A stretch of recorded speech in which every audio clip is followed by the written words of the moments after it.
Imagine the sting of cold early morning air on your face as you glide down some unremarkable highway in the back seat of a Navy officer's car. Your entire life packed into boxes because, once again, your father has new orders.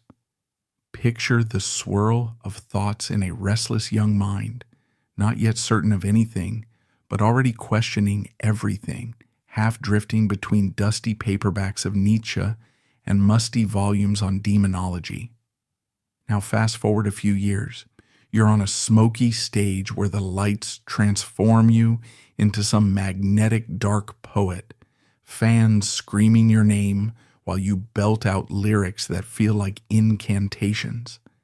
And, just as swiftly, jump to a cramped backstage corridor where you're arguing with local police who have no idea what to do with someone like you.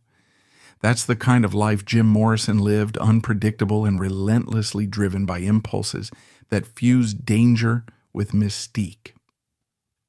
In December of 1943, a child named James Douglas Morrison was born in Florida into a family with a strong naval tradition, a lineage of sailors and military discipline that stood in stark contrast to the rebellious free spirit he would ultimately become. From an early age, he was catapulted into a nomadic lifestyle, changing residences, schools, and entire states with dizzying regularity. Florida, then California, then Texas, then New Mexico. Each destination stood as a fleeting backdrop for the intense internal world that began swirling inside his mind. If you were to peer into that child's eyes, maybe you'd see the disorientation of a kid who never stayed put long enough to put down roots. Or maybe you'd see the kernel of radical curiosity soaking up all those new surroundings and shaping them into endless reflections and questions. After all, the habit of constant motion did more than keep him physically mobile. It ignited a fervent sense of independence that would become both his armor and his Achilles heel. In that sense, Jim Morrison was always a traveler in every sense of the word, spiritually, intellectually, and geographically, long before he ever picked up a microphone. At just 4 years old, Morrison had an experience that, by all accounts, stayed lodged in his subconscious for the rest of his short life. His family drove past a devastating car accident on a Native American reservation.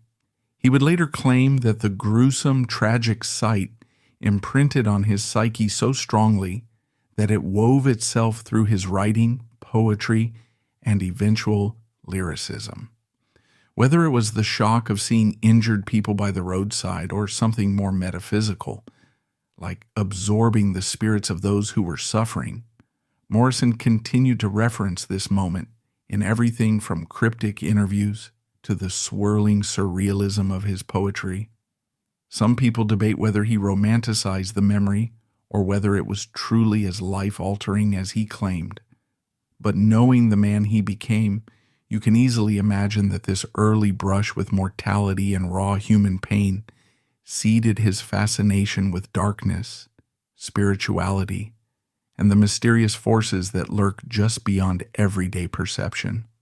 Jump ahead to his teenage years, where Morrison was the kind of student who unsettled his teachers simply by the sheer density of the books he devoured.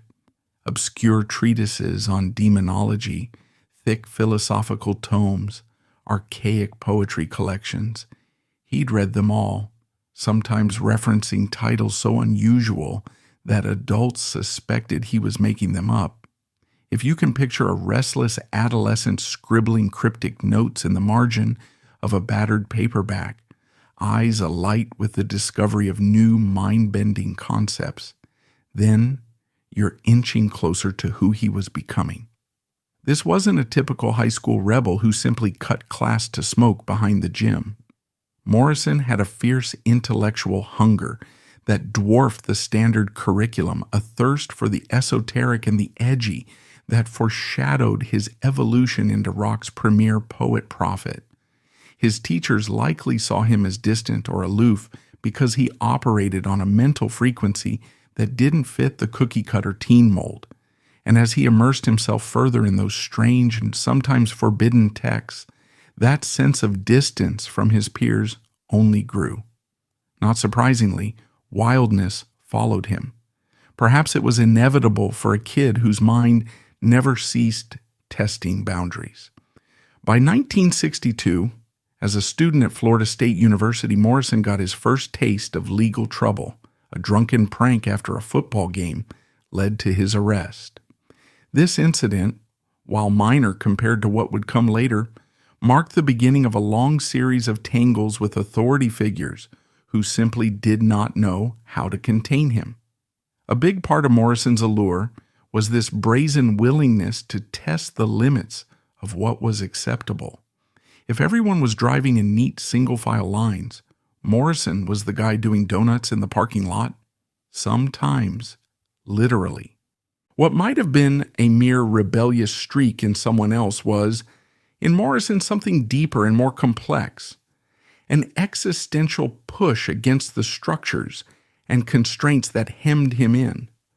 Every time he encountered a boundary, be it legal, social, or personal, he seemed compelled to press prod and occasionally shatter it, just to see what might lie on the other side. Eventually, the swirl of academic dissatisfaction and creative ambition drove Morrison west to UCLA's film school. It was the mid-1960s, and Los Angeles was a hub of both artistic opportunity and cultural upheaval. While there, Morrison met Ray Manzarek, an encounter that was nothing short of seismic for the history of rock music. Manzarek, more formally trained in music, recognized the raw, mesmerizing quality that Morrison possessed. Their connection felt like some cosmic alignment. Each had something the other lacked. On campus, they were just two creative guys talking about film, music, philosophy, and the emerging cultural revolution happening right outside their classroom doors. Little did they know that this brainstorming in cafes and hallways would soon morph into The Doors, one of the era's most boundary-pushing bands. Even though Morrison completed his studies, he didn't exactly leap into a conventional job in Hollywood. Instead, in that fateful summer of 1965, he famously camped out on a friend's rooftop in Venice Beach, living off canned beans and LSD, scribbling poetry under the sun, and letting the ocean breeze blur the line between mundane reality and altered states. That raw, unfiltered period fed directly into the lyrics and persona he'd soon unleash on stage. By the time Morrison and Manzarek decided to form a band, they brought in drummer John Densmore and guitarist Robbie Krieger. Three of them bonded through meditation classes, though Morrison mostly skipped those sessions, preferring his own forms of introspection and perhaps intoxication. The result was The Doors, a name inspired by Aldous Huxley's reference to William Blake's The Doors of Perception. It was a fitting metaphor. The Doors were all about prying open the portals of consciousness, revealing hidden dimensions of emotion, desire, and fear. In their early gigs around Los Angeles, Morrison mesmerized audiences with his unpredictable, at times theatrical performances. One moment, he was a subdued poet, the next a frenzied shaman spouting verses that felt both apocalyptic and seductively inviting. Club owners didn't always know what to make of this dark-haired frontman who could shift in a heartbeat from angelic crooner to menacing provocateur. But fans lapped it up, drawn to the aura of primal energy that seemed to swirl around him. The band's reputation ballooned rapidly, catching the attention of Elektra Records, which wasted no time in signing them. Soon, The Doors were unleashing songs that became generational anthems, with Morrison's baritone weaving surreal, sometimes scandalous, narratives over the band's distinctive rock and psychedelic blues fusion. Morrison wasn't afraid to cite Elvis Presley and Frank Sinatra as major vocal influences, perhaps surprising to fans who saw him purely as a counterculture rebel. He'd halt entire conversations if Elvis came on the radio, just to absorb every note of that iconic voice. From Sinatra, he admired the phrasing, the way a singer could shape a tune into a personal statement. That cocktail of influences might seem unusual, given Morrison's reputation as a poet immersed in French symbolism and American beat literature. But it underscores his musical complexity. He was both in love with the raw power of Elvis's rockabilly swagger and the velvety confidence of Sinatra's lounge persona. You can hear subtle echoes of both in Morrison's performances, where he glided between tender, crooning moments and fierce, rebellious roars that could split a crowd wide open. Part of the magic was how he melded these inspirations into something distinctly his own, neither purely rock nor purely lounge, but a hybrid that felt like stepping into a new dimension each time he took the mic. And then there was that stage energy, unpredictable, often explosive, occasionally terrifying. As the Doors played in small clubs and larger venues, Morrison's presence was a kind of electric charge that ricocheted off the walls. If he was sober enough to keep time, the shows could be transcendent, with extended improvised passages that felt akin to spiritual rites. But as the band got bigger, and as Morrison's intake of alcohol and other substances increased, some performances turned into chaotic, rambling marathons, drenched in sweat and tension. This was no polite concert experience. Morrison could be enthralling one moment, antagonistic the next, testing the audience's willingness to go along on his journey. One of the more notorious incidents happened on The Ed Sullivan Show in 1967. The producers requested that Morrison change the lyric "couldn't get much higher" in "Light My Fire" to something less suggestive. Morrison nodded in agreement. Then, come showtime, he belted the original line without hesitation. Ed Sullivan was furious and canceled their 6-show deal. In that moment, Morrison doubled down on his artistic integrity, or maybe his refusal to be censored, and sealed his image as the rebellious rock star who would not bow to mainstream demands. Such controversies weren't just limited to television. Later that same year, in New Haven, Connecticut, police actually maced Morrison backstage during a heated argument. Undeterred, Morrison went on stage and recounted the entire incident mid-performance, stoking the crowd into a fervor. Authorities ultimately shut the show down and arrested him on stage, creating a brand new rock and roll milestone, the first major rock star dragged off in handcuffs during a live gig. For Morrison, these clashes with law enforcement and media censors were the external manifestation of the internal tensions he lived with every day. He prized freedom above all else, freedom of expression, freedom to indulge, freedom to think, to speak, to transform. Any attempt to box him in or control him often led to confrontations that only hardened his rebellious persona. Those close to him, particularly his bandmates, felt the strain as his unpredictable behavior escalated. Producer Paul Rothchild and others who worked with the Doors noticed a pattern. With each new success, Morrison seemed to spiral a bit further out of control, as though the conventional trappings of fame only made him want to rebel harder. He famously refused to let the Doors' music be used for certain advertisements, seeing it as a sellout move. One of the biggest rifts within the band was over a proposed Buick commercial that would have featured "Light My Fire." While Morrison was away, the other band members considered the deal, thinking it might be harmless or at least lucrative. Upon discovering this, Morrison was reportedly furious to the point of threatening to destroy the band if they ever went behind his back like that again. Moments like these underscored just how passionately Morrison guarded his artistic integrity, even if it sometimes took shape as volatile outbursts and furious arguments. The friction wore on the group, adding to the growing tension that hung around Morrison like a storm cloud.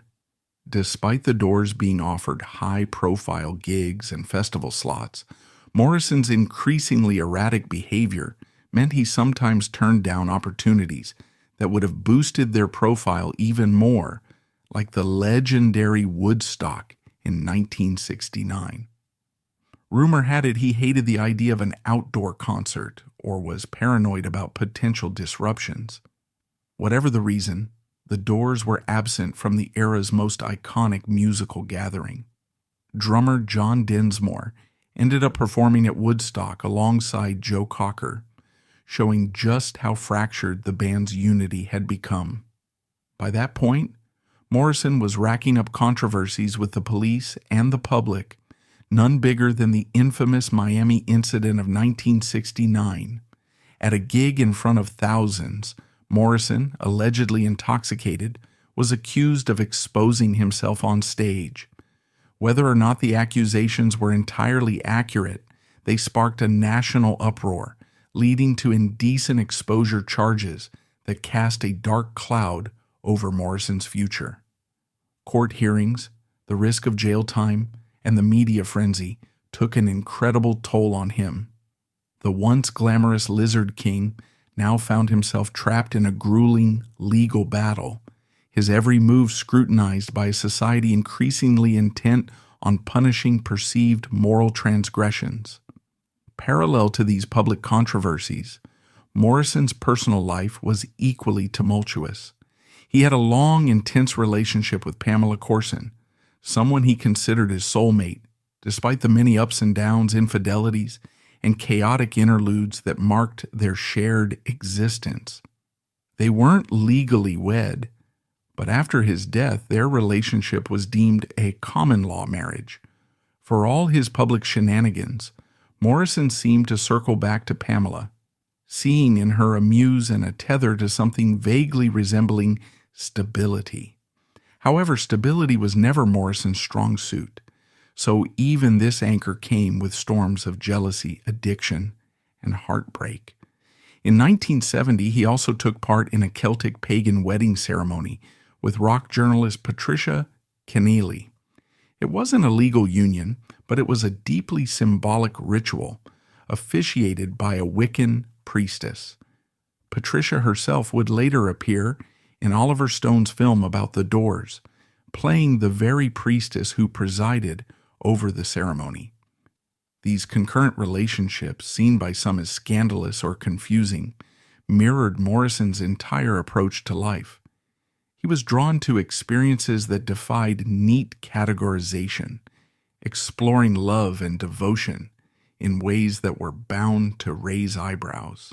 The ongoing trials from the Miami incident finally pushed Morrison to a breaking point. While he was found guilty of indecent exposure, the legal appeals dragged on. Addicted to alcohol, hounded by the press, and estranged from the notion of simply making music without heavy baggage, he started looking for an escape route. In March 1971, he and Pamela decamped to Paris, hoping to find a measure of anonymity and peace. By many accounts, Morrison was exhausted physically, mentally, spiritually, and the city seemed like a place where he could rediscover his poetic roots without the constant glare of public scrutiny. Once there, he tried cutting back on his drinking, taking long walks through the historic streets, and jotting down new poetry ideas in his ever-present notebooks. It was a quieter existence compared to the kaleidoscopic mania of Los Angeles, though those close to him noted that his health was still precarious. Years of hard living don't reverse overnight, and there were whispers that he was still dabbling in drugs, or at least unable to completely sever those habits. Yet, for the first time in a long while, Morrison appeared to be leaning toward introspection rather than spectacle. His plans, though, were cut tragically short. On July 3, 1971, Morrison was found dead in the bathtub of his Paris apartment. He was 27 years old. The official cause, heart failure. The reality, no autopsy was performed, spawning an avalanche of rumors that swirl to this day. Some say he died from a heroin overdose, possibly snorting what he thought was cocaine. Others claim foul play, or that he faked his death to escape the public eye. The lack of a thorough medical examination ignited the imaginations of conspiracy theorists, turning Morrison's demise into one of rock's great enigmas. Did he slip away quietly as he took a bath, or was there a wilder series of events in his final hours that was hushed up? We'll likely never know the full story. But the result was indisputable: a seminal figure in rock music, one who had both enthralled and outraged the world, was gone, sealed into that infamous 27 Club that included Jimi Hendrix and Janis Joplin. Suddenly, the grave at Père Lachaise Cemetery in Paris became a pilgrimage site. Fans from all over the world poured in, leaving graffiti, flowers, bottles of liquor, and handwritten notes. Over the years, the tomb has been a hub of devotion and also vandalism, reflecting the paradoxical adoration and mania that Morrison continued to inspire posthumously. In this pantheon of cultural luminaries, which includes the likes of Oscar Wilde and Frédéric Chopin, Morrison's grave is one of the most visited, turning a piece of Paris into a rock shrine. Even though he was physically laid to rest, the controversies and the awe that surrounded him never truly abated. The Doors tried to soldier on without him, releasing 2 albums, but by 1973 they had officially disbanded. The realization was clear. Morrison's presence wasn't just that of a singer. He was the heartbeat, the volatile spirit that brought the Doors' music to life. Without him, that magic dissipated. What lingered, however, was the profound influence Morrison exerted on subsequent generations. Punk rockers, goth bands, alternative singer-songwriters, all found in Jim Morrison a blueprint for how to fuse raw emotion, highbrow poetry, and pure stage theatrics into something dangerously captivating. His image, perched somewhere between rock god and doomed poet, became almost archetypal. Younger musicians pointed to him as someone who refused to compromise, a man who bared his soul, sometimes literally, to shake up audiences and challenge the status quo. Yet Morrison's legacy is also a cautionary tale about the destructive side of that same impulse. His story underscores how easily the quest for deeper truths can degenerate into chaotic, substance-fueled escapes from reality. Admirers and detractors alike can agree on at least this: Morrison's life was a masterclass in both creative ecstasy and personal meltdown, in how the line between artistic expression and self-destruction can be alarmingly thin. What do you think was Morrison's greatest contribution to music or culture? Let us know in the comments below. And if you enjoyed this video, be sure to like, subscribe, and turn on notifications for more deep dives into the legends who shaped our world. Thanks for watching, and we'll see you next time.